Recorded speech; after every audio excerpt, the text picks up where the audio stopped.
Assalamualaikum warahmatullahi wabarakatuh. Perkenalkan, nama saya Melisin C. Indriani dengan NPM 301230057, Prodi Hukum Universitas Teknologi Digital.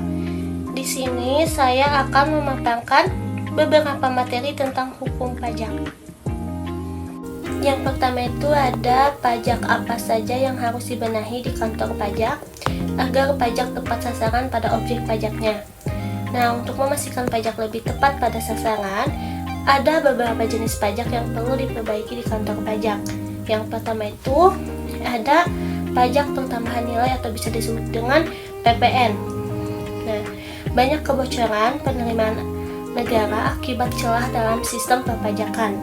Salah satunya yang perlu diperbaiki adalah pengawasan terhadap perusahaan yang memanipulasi faktur pajak atau menghindari kewajiban pajaknya.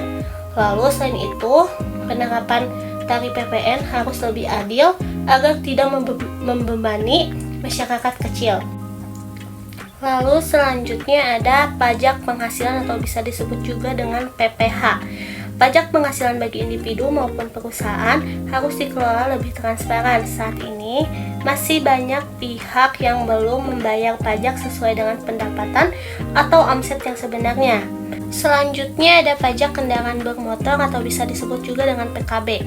Perlu ada sistem yang lebih ketat dalam mendata kendaraan yang belum membayar pajak, terutama kendaraan mewah.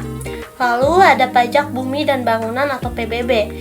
Banyak aset berupa tanah dan bangunan yang bernilai tinggi belum dikenakan pajak secara optimal, terutama di daerah perkotaan.